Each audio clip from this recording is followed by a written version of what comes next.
नमस्कार, मैं विक्रम और आप देख रहे हैं जर्नलिस्ट यूपी लाइव न्यूज। देश दुनिया की तमाम बड़ी खबरों को देखने के लिए हमारे चैनल को तुरंत सब्सक्राइब करें और कमेंट बॉक्स में अपनी अमूल्य राय जरूर दें। आइए आपको दिखाते हैं इस वक्त की सबसे बड़ी खबर।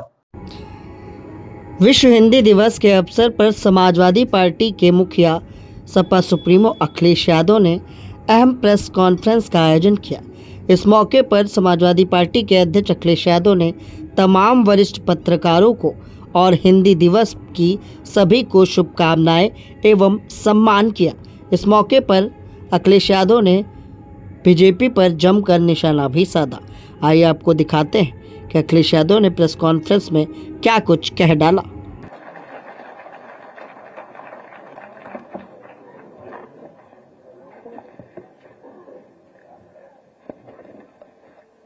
मंच पर उपस्थित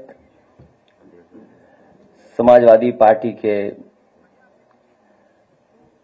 गुरुजी आदरणीय उदय प्रताप सिंह जी, संचालन कर रहे पार्टी के प्रदेश के अध्यक्ष जी, जिन साहित्यकारों को हिंदी से जुड़े हुए लोगों को सम्मानित करने का मुझे मौका मिला, आदरणीय अब्दुल बिस्मिल्लाह साहब, आदरणीय वीरेंद्र यादव जी, पार्टी के नेता प्रमोद त्यागी जी, यहाँ पर उपस्थित सभी वरिष्ठ और सम्मानित साहित्यकार, पत्रकार साथी और समाजवादी साथियों, मैं सबसे पहले हिंदी दिवस की आप सबको बहुत बहुत शुभकामनाएं और बधाई देना चाहता हूं। साथ ही साथ मैं आदरणीय उदय प्रताप सिंह जी का धन्यवाद देता हूं कि जिन्हों की वजह से आज हिंदी दिवस के दिन आज हम सब लोग मिल रहे हैं। मैं उनका विशेष इसलिए भी धन्यवाद दूंगा कि आदरणीय अब्दुल्ला बिस्मिल्लाह जी से मिलवाने का काम किया है। मैं जब उनको सुन रहा था और मैं सभागार में बैठे हुए लोगों को सबको देख रहा था,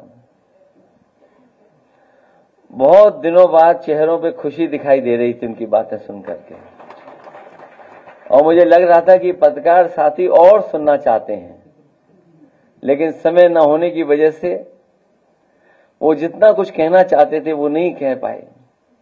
लेकिन मैं आदरणीय बिस्मिल्लाह साहब को बधाई देना चाहता हूं और भरोसा दिलाता हूं कि जब कभी भी कोई बड़ा कार्यक्रम होगा, मैं आपको जरूर उन कार्यक्रमों में आमंत्रित करूंगा, जिससे बहुत सारी जानकारी हम लोगों को मिलेगी। हिंदी दिवस के दिन हिंदी के साहित्यकारों का सम्मान करना और भाषाओं के बारे में जानकारी होना, जिस तरह हमारे साथियों ने बताया कि जहां हमारी भारतीय भाषाएं और हिंदी भाषा का जो बढ़ाने का काम होना चाहिए, जिस रूप में होना चाहिए था, वो नहीं हो पाया है। लेकिन इधर जब हम चीजों को देखते हैं तो बहुत कुछ बदलाव दिखाई दे रहा है। जहां नेताजी से लेकर के समाजवादियों ने, डॉक्टर राम मनोहर लोहिया जी से लेकर के जितने भी समाजवादी रहे हैं, और आजादी के समय में भी हिंदी की बहुत बड़ी भूमिका रही है।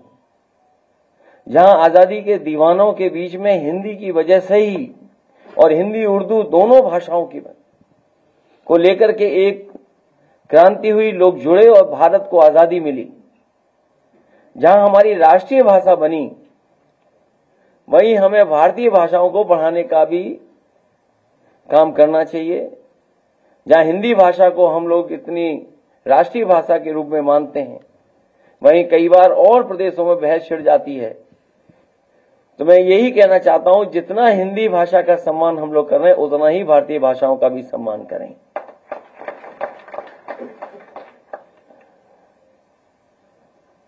मैं इस मौके पर मैं अपने तमाम समाजवादी साथियों का भी धन्यवाद दूंगा, और खासकर प्रमोद त्यागी जी का, कि जिन्होंने कर्ण महाभारत के सबसे मुख्य वीर, या कहें ऐसा, जो दुर्योधन के साथ था।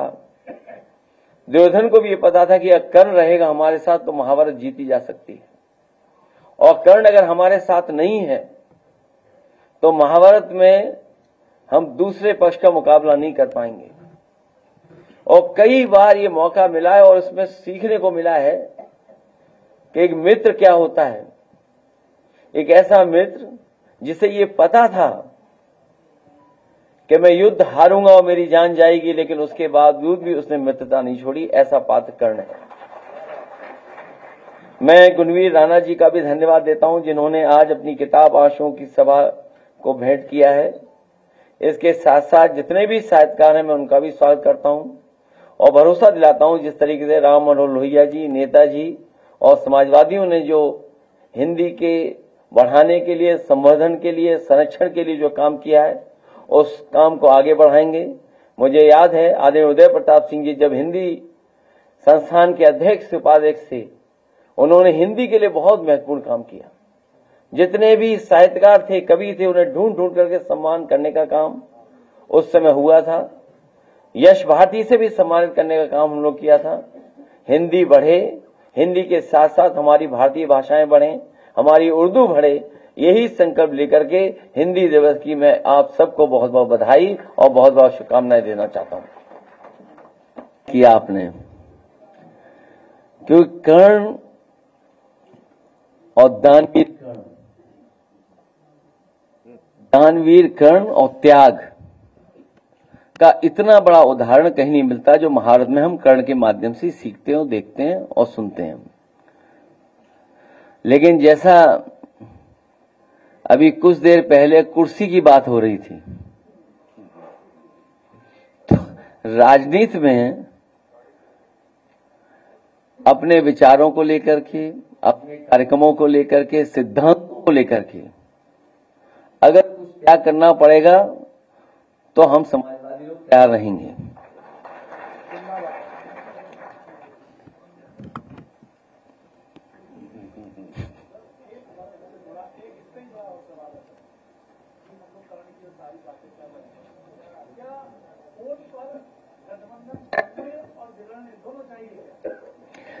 देखिए, कर्ण पे जब हम लोग पढ़ते हैं, मुझे याद है हमारे जितने भी साहित्यकार हैं सब जानते हैं और बहुत सारे साथियों ने, दिनकर जी ने जो लिखा है कर्ण के बारे में रश्मि रति में, शायद उससे अच्छा कर्ण के बारे में नहीं लिखा गया होगा। और वो पक्ष जब वो शूद्र वाली बातें शुरू हुई, वो शायद इतना स्पष्ट तरीके से और जिस भाव के साथ लिखा गया, शायद कोई बड़ा उसके अलावा लेख नहीं आया है। जो गठबंधन था वो ऐसा गठबंधन था जो बाबा साहब भीमराव अम्बेडकर जी, डॉक्टर राम मनोहर लोहिया जी करना चाहते थे अपने जीवन काल में, वो नहीं कर पाए। इसीलिए आपको याद होगा उस समय मैं कहता था कि सपा बसपा का गठबंधन ये देश की राजनीति को बदलेगा। लेकिन कुछ परिस्थितियां ऐसी रहीं जिसकी वजह से वो गठबंधन नहीं चल पाया और बात बहुत छोटी आई है, किसने किसका फोन नहीं उठाया, किसने किसको फोन किया, आप सोचिए। और उस समय का आपके पास रिकॉर्ड भी होगा। मेरे मंच में, मेरे बगल में बहुत ही पुराने बहुजन समाज पार्टी के नेता बैठे थे और जिस समय मुझे सूचना मिली कि सपा बसपा का गठबंधन तोड़ दिया गया है या सपा बसपा का गठबंधन आगे नहीं रहेगा, तो सबसे पहले मैंने उन्हीं से पूछा। मुझे अभी भी याद है, मेरी बाईं तरफ बैठे थे वो। मैंने कहा अब क्या करें और क्या करना चाहिए हम लोगों को। उन्होंने कहा कि हमें भी ऐसी धोखा मिला था, आपको भी धोखा मिल गया।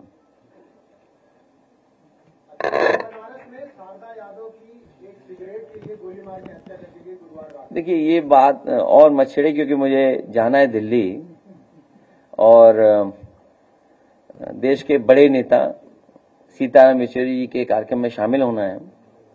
वो नेता ऐसे रहे जिन्होंने विचारधाराओं को जोड़ा, विचारधाराओं के बीच में सेतु बन के रहे। जहां तक सवाल आपने पूछा है, बनारस ही नहीं, पूरे उत्तर प्रदेश के अगर आप आंकड़े निकालेंगे और एनसीआरबी के आंकड़ों के माध्यम से मैं कहता हूं, कि सबसे ज्यादा इस तरह की घटनाएं अगर कहीं हो रही हैं तो उत्तर प्रदेश में हो रही हैं। कभी केवल छोटी बात को लेकर के, जो घटना बनारस की आप बता रहे हो, सोचिए जान ले ली उसमें। ऐसी बहुत सारी घटनाएं उत्तर प्रदेश में देखने को मिलती हैं आए दिन, और इसलिए मिल रही हैं क्योंकि जितना पुलिस विभाग है वो पूरा का पूरा पुलिस विभाग साजिश और षड्यंत्र करने में लगा हुआ है। कोई घटना अगर की है, मान लीजिए फेक इनकाउंटर किया है, तो फेक इनकाउंटर के तार जोड़ने के लिए आपको घंटों साथ बैठना पड़ेगा। क्या आप कल्पना कर सकते हैं 3 साढ़े 3 बजे फेक इनकाउंटर हो और 5 सवा 5 पे आपके पास प्रेस नोट चली आए और फिर तार मिलाए जाए? बैग कहां से आया, मोटरसाइकिल कहां से आई, नए कपड़े कैसे बैग में मिले? और मैं समझता हूं अभी भी व्यापारी संतुष्ट नहीं होगा। जो बरामदगी हुई है, जो चीजें उसकी गई हैं, बरामदगी पूरी नहीं हुई अभी तक।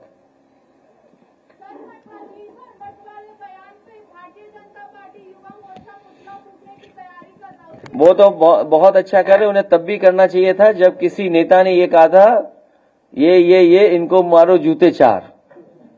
तब ये साधु संत कहां थे? तब कहां थे ये साधु संत? इसमें किसी को बुरा नहीं मानना चाहिए। और आजकल तो गूगल का जमाना है, आप मठाधीश का जो एक्सप्लेनेशन देख लो उसमें गूगल में ही। क्या गूगल के खिलाफ भी वो लोग जाएंगे कहीं और? क्या गूगल का भी धरना प्रदर्शन करके पुतला फूकेंगे आप लोग? मंगेश का परिवार आपसे कल मिला था, तो क्या उसकी आगे की कानूनी लड़ाई और या राजनीतिक स्तर पर लड़ाई आप आगे उसको कंटिन्यू करेंगे? कल पूरा परिवार मिला था और जो सरकार कह रही है कि इनकाउंटर हुआ है, परिवार के सदस्य बता रहे हैं कि रात को उठाया था उसको और 2 दिन बाद उसका इनकाउंटर हुआ है। तो कम से कम परिवार से वो सच्चाई जानने के लिए परिवार से मैं मिला था। अखिलेश जी, आपने कहा रिकवरी नहीं हुई, डीजीपी दावा कर रहे हैं कि पूरी रिकवरी हो गई है, जो सोना बरामद किया है। पुलिस के डर से सब कह देंगे हाँ पूरी बरामदगी हो चुकी है। बीजेपी ये बात आरोप लगा रही है कि आप पीडीए की बात करते हैं लेकिन खाली एक जाति को लेकर चल रहे हैं। बाजारों में जाके वो हमें कह रहे हैं कि हम एनकाउंटर कराते थे।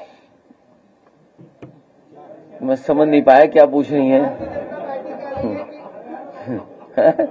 चलिए मुझे जाने दो, मैं आदरणीय भारतीय जनता पार्टी कह रही है कि आप बात पीडीए की करते हैं लेकिन एक जाति की सिर्फ बात कर रहे हैं। पिछड़ों के या मुसलमानों के जो इनकाउंटर हुए उसको कोई सवाल? जितने भी इनकाउंटर हुए हैं समय समय पर समाजवादी पार्टी ने आवाज उठाई है। प्रधानमंत्री कह रहे हैं विश्व गुरु बना रहे हैं, लेकिन जिस तरह से पुतिन को सफाई दी गई है यूक्रेन दौरे की, पहली बार ऐसा हुआ है कि प्रधानमंत्री की सफाई किसी दूसरे देश को दी जा रही है दौरे की। उस पर विदेश वाले में मत पूछो आप। पार्टी के संगठन के लोग बुलाएंगे तो जाएंगे, क्योंकि 370 के बाद पहली बार चुनाव जम्मू कश्मीर हो रहा है, इसलिए समाजवादी पार्टी लड़ रही है। और समाजवादी पार्टी इसलिए भी लड़ रही है क्योंकि अगर हम मानक देखेंगे राष्ट्रीय पार्टी बनाने के लिए छोटे स्टेट में जल्दी बन सकते हैं।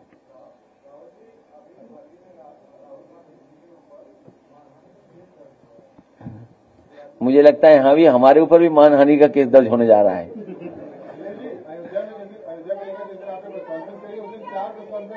हाँ?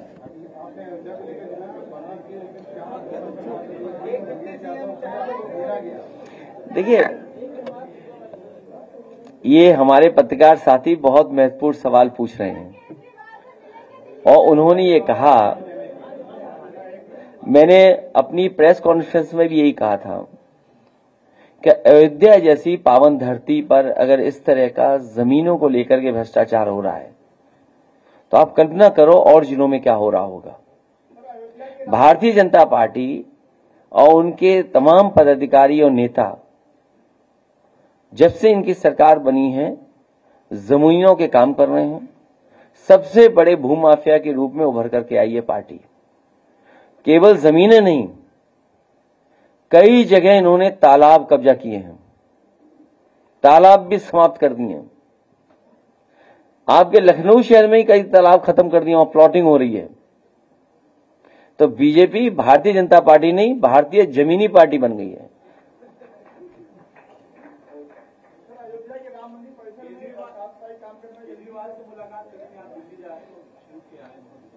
वो हमारे इंडिया गठबंधन के सहयोगी नेता हैं। आज संभव नहीं, फिर कभी मुलाकात होगी। मैं एक बार फिर आदरणीय अब्दुल्ला जी का और वीरेन जी का आने के लिए बहुत बहुत धन्यवाद और बहुत बहुत बधाई देता हूं। मुझे उम्मीद है कि हम सब मिलकर के हिंदी को और आगे बढ़ाएंगे।